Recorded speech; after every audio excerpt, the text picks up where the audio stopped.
మనం ఇప్పుడు వెజిటేబుల్ పులావ్ అనేది చేస్తున్నాము. ముందుగా కుక్కర్లో 5 స్పూన్స్ ఆయిల్ వేసుకోవాలి, స్టార్ అనాస్ వేసుకోవాలి, సాజీరా వేసుకోవాలి.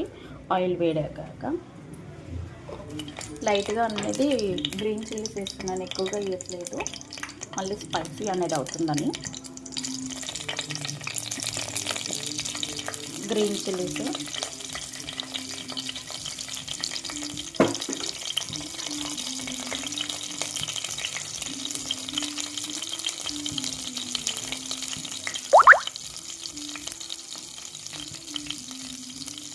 నేను ముందుగా దీంట్లో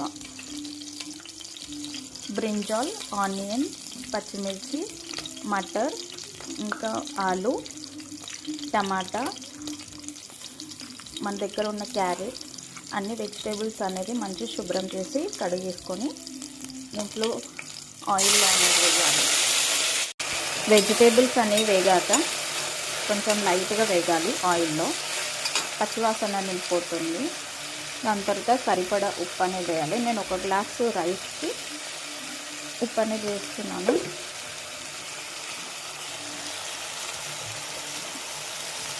దాని తర్వాత జింజర్ గార్లిక్ పేస్ట్, ఇంట్లో చేసుకున్న జింజర్ గార్లిక్ పేస్ట్, ఇది కొంచెం ఫ్లేవర్ అనేది ఎక్కువగా ఉంటుంది. So 1 spoon ginger garlic paste వేస్తున్నాను. నేను ఇంట్లో చేసుకున్న గరం మసాలా, దీంట్లో కొంచెం గరం మసాలా అనేది పడుతుంది. కొంచెం వెజిటేబుల్ పులావ్ కదా, సో మనకి అది కారం అనేది కొంచెం ఎక్కువగానే ఉంటేనే బాగుంటుంది.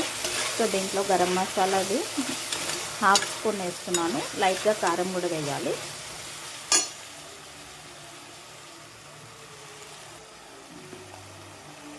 దీంట్లో కొంచెం కారం వేస్తున్నాను.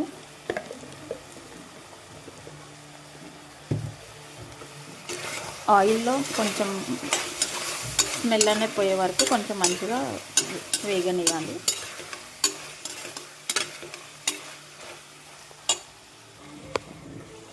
దీంట్లో కొంచెం ధనియా పౌడర్ అనేది స్మెల్ అనేది వస్తుంది, కొంచెం గ్రేవీ కూడా అవుతుంది.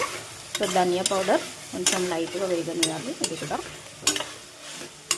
ఒక 1 మినిట్ వరకు వేగనివ్వక మనం ఒక 1 గ్లాస్ బియ్యానికి 1.5 వాటర్ అనేది తీసుకొని కొంచెం సేపు మరగనివ్వాలి.